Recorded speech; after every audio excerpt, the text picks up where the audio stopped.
They held the wedding at a modern art center just outside Denver, the kind of place where everything gleams. Glass walls that reach the sky, white floors that hush every footstep, chandeliers like frozen tears. The quartet played something delicate and distant.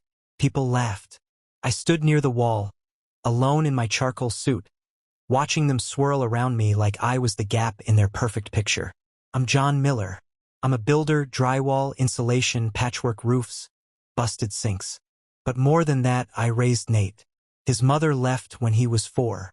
One morning she made pancakes, packed his lunch, then walked out the door with a suitcase and didn't come back. No goodbye, no explanation, just a note that said, "Don't come looking. I need to be my own person again." So I raised him. I didn't know how to braid hair, didn't know how to read bedtime stories without stumbling, but I knew how to stay. And that's what I did. I stayed. Every day.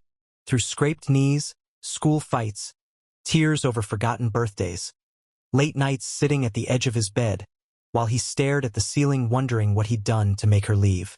I worked construction during the day, then picked up handyman gigs at night. We lived in a rented duplex with a stubborn water heater and a dying maple tree out front. Nate had what he needed: school shoes, notebooks, food that didn't come from a box every night. I patched up his heart with what little I had, and in return, he gave me a word I held like gold: Dad. He called me that even when his mother resurfaced once or twice a year, phoning in from California or wherever she had wandered. She talked to him like he was a character in a story she used to write. I never stopped her from calling. I never poisoned him against her. I just told him, "You're my son. That's what matters." He'd nod, and that was enough. Until the wedding. They placed the name cards at the reception tables, each one a neat little rectangle of white linen stock with gold lettering. I found mine wedged between 2 seats at the outermost edge of the room, by the caterer's station, far from the wedding party. I reached for it without thinking. Read it twice before it sank in. Low-educated fake dad. 4 words, burned into that elegant little card like a brand. Laughter erupted before I could even move. The bride's family, Ivy League smiles and designer disdain, had apparently spotted it. A man in a slick navy blazer pulled out his phone and snapped a picture. "Oh my God! They actually did it!" someone whispered. A woman with teeth too white to be real leaned in and said, "Is this a joke? Or are we being avant-garde?" More laughter. Not the kind that invites you in. The kind that strips you clean in front of strangers. I sat down slowly, like my body was too heavy to hold up. My hand shook. Not from rage, that came later, but from something quieter. Something colder. A kind of shame I hadn't felt since I was a boy. The shame of being uninvited from your own life. I looked around for Nate. He was standing with Sophie, his new bride. Her gown shimmered like poured milk under the chandeliers. He didn't see me. Or maybe he did and turned away. I'll never know. That's the thing about shame. It makes cowards of us all. I felt my throat close. Not from tears. I don't cry easily.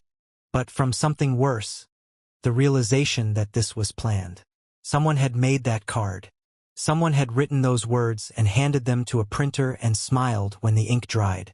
I stood up, straightened my tie, slipped the card into my pocket. Not as evidence. As reminder. A server passed by, balancing flutes of champagne. I didn't take one.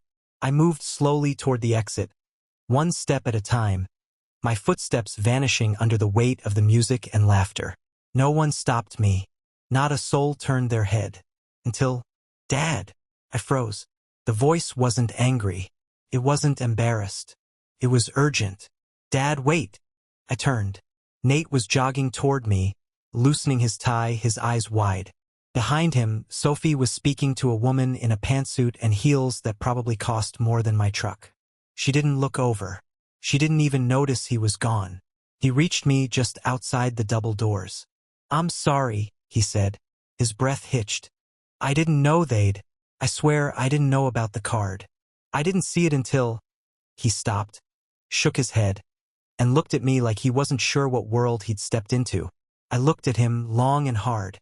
There was sweat on his brow. Not from dancing. From panic. From the sudden weight of realizing who'd actually shown up for him, who had always shown up. He stepped closer. "Let's go home," he said, just like that, and I nodded, because what else was there? We walked out together, no fanfare, no goodbyes. I could hear the string quartet playing something sweet and empty as the doors closed behind us. I didn't look back. The night was cool. The parking lot was dim. I climbed into my old truck, cracked the window, and waited while Nate changed out of his tux in the back seat. We drove for half an hour in silence. I didn't ask questions. He didn't offer explanations. But at one point, he reached across the seat, placed his hand over mine, and squeezed. "Dad," he said soft, "you're the only reason I made it here." I kept my eyes on the road, because if I'd looked at him then, I might have wept. And I've spent a lifetime learning how not to. That night, we pulled into a motel off I-70. No reservations. Just a room with flickering lights and 2 twin beds and the kind of stale air that smells like cigarettes and old dreams. We didn't say much. I turned on the TV just for the noise. Nate sat on the edge of the bed in his undershirt, staring at the carpet like it held some kind of answer. "Why didn't you say something?" he finally asked. I shrugged. What would I have said? That it wasn't okay. That it hurt. I thought about that. Thought about all the years I'd carried the hurt without naming it. All the times I'd eaten dinner alone while he visited his mother. All the moments I'd kept the fridge full, the lights on, the mortgage paid, while her name still got a smile and mine got silence. "I've learned," I said slowly, "that when people don't see you, words don't help." He was quiet for a long time. Then he said, "I'm sorry," and for the first time I believed it. The motel smelled like bleach and old sweat. The air conditioning groaned like it resented us. We didn't sleep much. I lay on one bed, Nate on the other, each of us facing opposite walls like strangers sharing a crime scene. The television buzzed faintly from the corner, late-night commercials selling weight loss pills, faith-healing DVDs, divorce lawyers. We didn't speak. Sometime around 3 a.m., I sat up. My chest ached. Not from anger, but something worse. Emptiness. It felt like building a house from the ground up, brick by brick, only to realize the blueprints were for someone else's dream. I stared at the ceiling. I thought about packing my truck and disappearing. I had some savings, not much, but enough to vanish for a while. I could find work in Wyoming. Maybe Idaho. Somewhere quiet, where people don't measure you by the degree on your wall or the suit you wear. I thought about leaving everything behind. Nate, Denver, my own name. Because what do you do when the one person you raised lets you be publicly humiliated and only acts when it's safe to say sorry? By sunrise, the decision was made. I'd give him the truck. Let him start fresh. Maybe it would teach him something. Maybe not. But I was done pretending I still belonged. I got dressed quietly, grabbed my wallet, and walked to the bathroom mirror. My tie was still tucked in my jacket pocket. I hadn't worn it in over a decade, and I wouldn't again. I looked at myself in that dim, yellowed glass. The creases, the gray along my temples, the wear behind my eyes. I looked like a man who'd bet everything on a rigged game. I was reaching for my keys when the knock came. 3 soft taps. I thought maybe it was a clerk. Maybe someone had heard us leave the reception and wanted to gloat. I opened the door expecting confrontation. Instead, it was Sophie, still in her gown, mascara smudged under her eyes, barefoot, shivering slightly. Behind her stood Nate, holding a small suitcase. She didn't speak right away, just stood there trying to summon breath. Then, "I'm so sorry." Her voice cracked halfway through the sentence, and she started to cry. Not the theatrical sobs of guilt, but quiet, raw, exhausted crying. The kind that comes after something inside you breaks for good. I stepped aside. They came in. Nate set the suitcase down by the door. Sophie sat on the edge of the bed, her hands clasped tight in her lap like she was afraid they'd betray her again. I waited, and finally Nate spoke. "We're leaving. We're done with them. Them. Not my in-laws. Not my family. Just them." He looked me in the eyes. No hesitation. "You were my dad. All my life. And I let them humiliate you. I sat at that table while they laughed. I didn't speak up. I thought it would pass. I thought. He paused, swallowing hard. I thought you were strong enough to take it. He shook his head, furious at himself. I was wrong. Sophie stood then. They didn't want you there, John. They told the planner to put you at the back. They made that name card. My aunt wrote it, thinking it was funny. My father saw it and didn't stop it. I didn't know until it was already on the table. She stepped closer. You're not their kind of man, she said. That's what they kept saying. They called you simple, salt of the earth. Like that was an insult. But you're the only man I've met who shows up when it matters. I wanted my wedding to be about that. About family. But it turned into something I hate. She looked at Nate. He nodded. We're cutting ties, Nate said. We signed the documents last night before the reception. Partial shares. Her dad thinks it's symbolic. But we had it notarized. We're starting a business. I stared at them both. What kind of business? Sophie smiled through the tears. A printing press. Small. Independent. Books by new voices. Things the big publishers won't touch. I didn't respond. Not right away. Because I was still stuck on the word we. Not they. Not her. Not him. We. They had packed a suitcase. Left the after-party. Walked out of a family fortune. All because of what happened at that table. And because of me. I'm not good at business, I said. You're good at building, Sophie replied. We'll handle the paperwork. You build the walls, the shelves, the place itself. You teach us how to make something that lasts. Nate nodded. We want you with us. I sat down. Hard. Not because I was overwhelmed. Because I was afraid to believe it. I'd spent years believing I was a stand-in. Placeholder. The man who picked up the pieces until the real family stepped back in. And now they were handing me a piece of something new. Something built from respect, not obligation. You sure? I asked. Nate answered. I've never been more sure of anything. That night we stayed at the motel. 3 people in a room meant for 2. Sophie took the bed. Nate curled up in the armchair. I slept near the window, listening to traffic hum along the highway. I didn't dream. I didn't need to. In the morning, I brewed motel coffee and sat at the small table, staring out over the parking lot. Sophie came up behind me and placed a manila folder on the table. Business registration. Your name's on it. She hesitated. I know it doesn't undo what happened, but it's real. I opened it. Saw my name printed beside theirs. John Miller, co-founder. The paper smelled like ink and cardboard and something new. It smelled like a future that wasn't borrowed from someone else's plans. Later that day, we drove back to my duplex. The grass hadn't been cut in weeks. The front step creaked. Inside, the air was stale. But it was home. For now. Nate said they'd move in temporarily. Said they wanted to save money before investing in equipment. Sophie had already picked out a space for the press. A small commercial lot on the edge of town. Cheap but sturdy.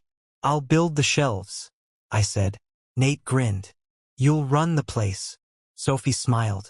And we'll make stories that last. That night, I grilled burgers on the back porch. Sophie insisted on cutting the tomatoes herself.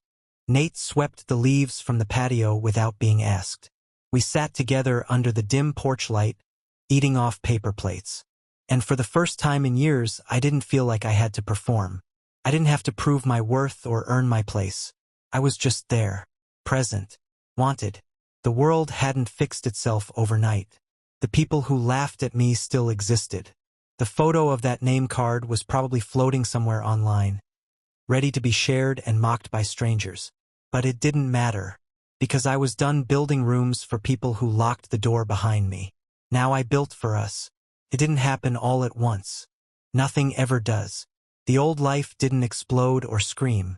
It just dissolved, quietly, like steam curling off a cup of black coffee, disappearing before you know it's gone. First, I shut off the phone line I'd kept for years, the one Nate's mother used to call. I didn't leave a forwarding number. I didn't send a message. I just watched the signal die on the screen, battery drained, silence restored. Then I blocked her number on the new line. It wasn't rage. It wasn't revenge. It was clarity. The kind that comes after you spend 20 years keeping the door open for someone who never planned to walk through it. A week later, a message slipped through via email. I hadn't realized I still had her saved there. The subject line said, "That wedding was a circus." Her tone was biting. She called Sophie a drama queen, said Nate had gone soft, and blamed me for corrupting what she called his ambition. "You're poisoning him with your small thinking," she wrote. "Printing books? Who reads anymore?" I didn't reply. The house we moved into was nothing grand. 2 bedrooms with paneling from the 80s, a front step that dipped slightly at the edge. But it was ours, paid for in cash. No mortgage, no landlord. Sophie picked the curtains. Nate carried the boxes. I unpacked the tools first. The backyard smelled of pine and old dirt. There was a garden bed that hadn't been touched in years. I planted tomatoes, basil, and bell peppers. Didn't tell anyone. Just started digging one morning with an old spade and let the sweat do the talking. Peace doesn't arrive like a parade. It shows up in quiet rituals. Sophie's humming while she paints the office walls. Nate at the kitchen table, highlighting lines in a business textbook I couldn't begin to understand. Me sanding down old wood, shaping shelves for a place that didn't mock me for showing up in boots and calloused hands. We didn't talk much about the wedding. Not directly. Sometimes Sophie would mention the string quartet and wince. Sometimes Nate would apologize without words. A longer hug, a tighter grip on my shoulder. And sometimes, silence did more than any confession ever could. The first sign of intrusion came 3 weeks after we settled in. An envelope, thick, expensive, cream-colored, addressed to Sophie in tight, familiar handwriting. Her father. Inside. A letter folded twice, perfumed, as if that could mask the bitterness inside. "We didn't raise you to choose mediocrity. This man is beneath you. Come home before it's too late." Sophie burned the letter in the sink. Didn't say a word while it turned to ash. Nate stood beside her, holding her wrist until the fire died. 3 days later, her mother called the business line. Left a voicemail. "You've ruined her future." Sophie smirked when she heard it. Then she deleted it. She didn't cry.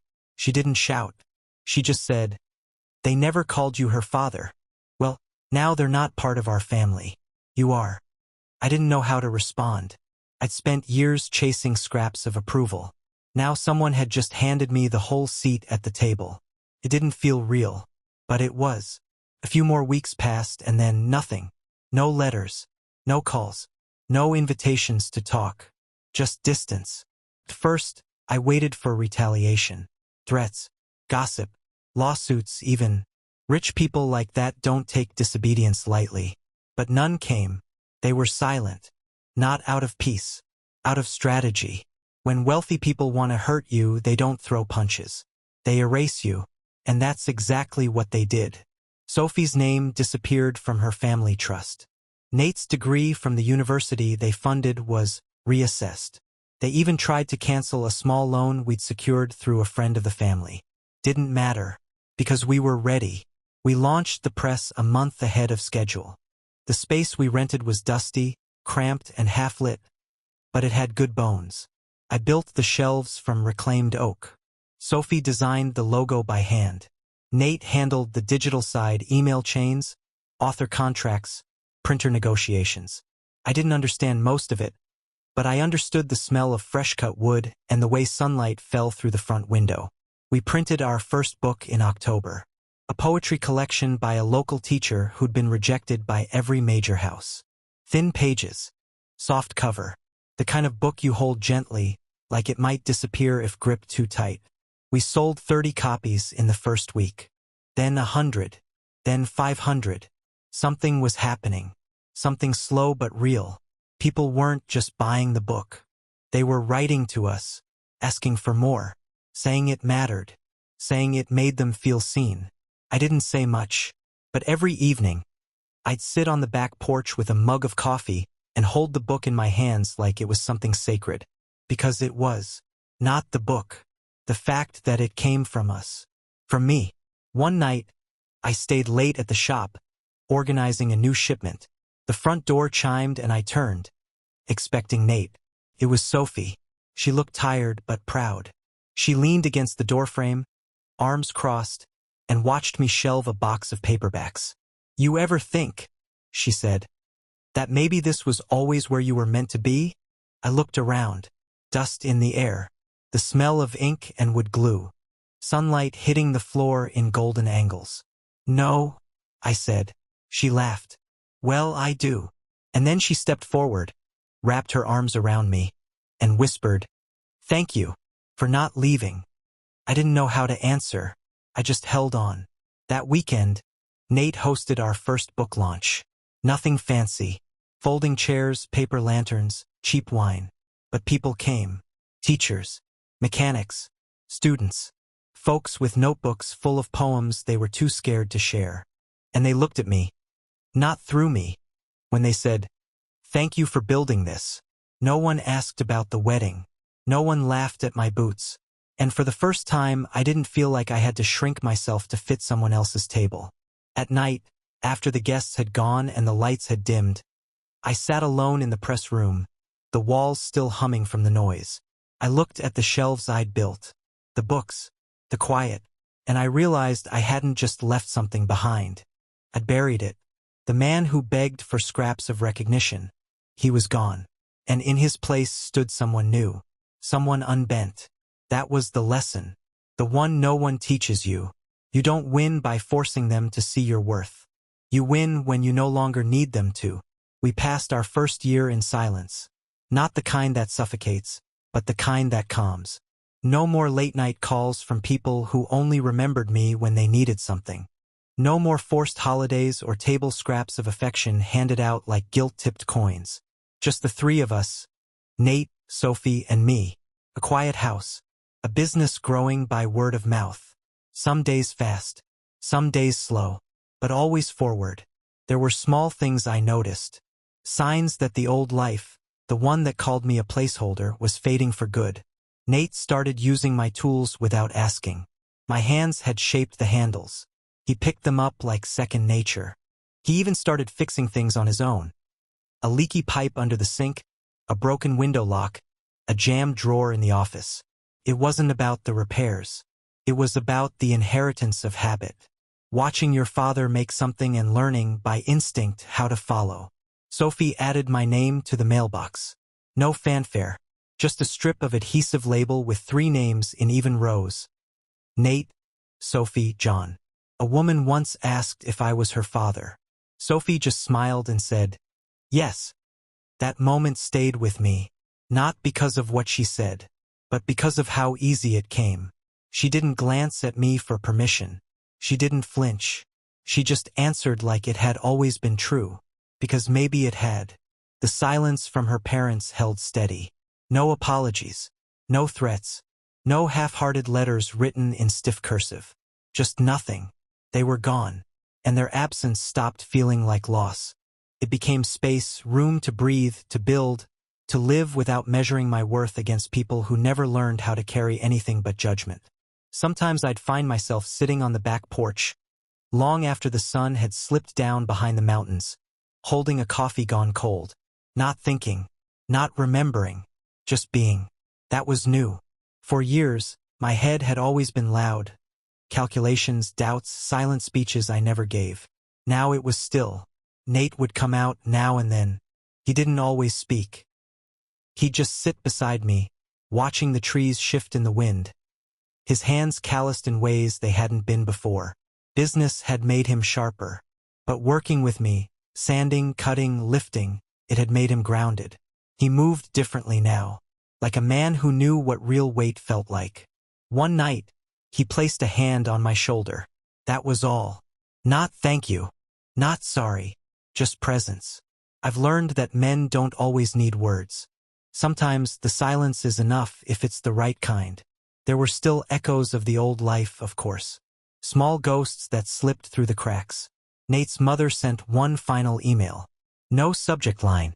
Just 3 lines of text. "He'll regret this. You'll both fail." "You're not real family." I printed it, framed it, hung it in the shop bathroom just above the toilet. Sophie laughed for 5 minutes when she saw it. I didn't. I just said, "Let her watch," and we kept going. The press grew. We published 6 books in the second year. Local voices, immigrant poets, short story collections from young kids who thought no one would ever read them. We didn't make millions. That wasn't the point. We paid our bills. We kept the lights on. We built something with our hands. Every time a box of books arrived from the printer, I opened it the same way I opened my first toolbox. Careful, reverent, like it carried more than paper. Sometimes customers would ask who I was. Sophie had business cards that read, "John Miller, co-founder, builder, father." I asked her why she wrote it that way. She said, "Because that's what you are." And for once, I didn't argue. One afternoon in early spring, a man came into the shop. He wore a sharp blazer, polished shoes, and a smirk that didn't reach his eyes. I knew the type. Wealth with a memory too short to remember what it stood on. He said he was Sophie's uncle. Said he was passing through. Said he wanted to see what this little project had become. I didn't shake his hand. Just pointed him to the shelves and stepped aside. He walked slowly, ran his fingers along the spines, paused in front of the poetry section. Then he turned. "I remember you," he said. "From the wedding. You were the guy in the back, right?" I didn't speak. He smirked again. "Still doing the handyman thing, huh?" I looked around, at the shelves I'd built, the lighting I'd installed, the walls I'd painted, the life I'd restored. "Yeah," I said, "still building." He didn't buy anything, just nodded and walked out. Sophie found me after. "I'm sorry," she said. I shook my head. "He wasn't here to shame me," I said. "He was here to see if we'd failed." She exhaled. "And we haven't." "No," I said. "We haven't." That night we sat on the porch again. Me, Nate, and Sophie. No music. No screens. Just the sound of wind brushing against drying book pages we'd hung on the clothesline. A trick we'd learned to keep certain covers from warping. The pages rustled like whispers, like ghosts trying to find a place in the quiet. I asked Nate, out of nowhere, "Do you miss them?" He didn't pretend not to know who I meant. He stared out at the trees and said, "No, I missed the idea of them, but the reality, no." I nodded. He turned to me. "I never told you what I felt that night," he said. "At the wedding, when I saw you walk out." I didn't press. He told me anyway. I felt small, like a child again, watching the one person who never left finally leave. He paused. "But when I chased you into the parking lot, when you turned around, I realized something. I waited. That love doesn't mean never walking away," he said. "It means being worth following." I didn't know what to say to that, so I didn't say anything, just looked down at my hands. The same hands that had tied his shoes, lifted him out of bathtubs, signed his college applications, fixed his broken bed frames, held his shoulders after breakups, wrote checks I couldn't afford, and caught him every time the world tried to drop him. Calloused hands. Real ones. Now resting. That's the thing no one tells you about building a life from scratch. You don't know it's real until someone tries to take it away, and fails. I never heard from Sophie's parents again. Never got a Christmas card. Never saw the photo they took of the name card. Low-educated fake dad. I'm sure it's out there somewhere. Maybe still floating around their phones. Something to pass around at cocktail parties when the wine is running thin and they need something to laugh at. Let them laugh. Because I'm not the man in that card anymore. I'm not the placeholder, the afterthought, the background character in someone else's story. I'm the man who stayed, and then left, and then built something better. I don't need a seat at their table. I built my own, and at that table sits my son, his wife, and me. Nothing borrowed, nothing faked, nothing performed, just truth, just presence, just dad. So now I ask you, anyone listening, anyone watching from the shadows, was I wrong? Was I wrong to walk away from a world that only ever welcomed me with a laugh? Was I wrong to stop begging for a name I had already earned? Or is there a time, a moment so quiet and holy, when silence becomes your answer, and respect begins when the applause stops? You tell me, would you have endured it? Or would you, like me, finally let go?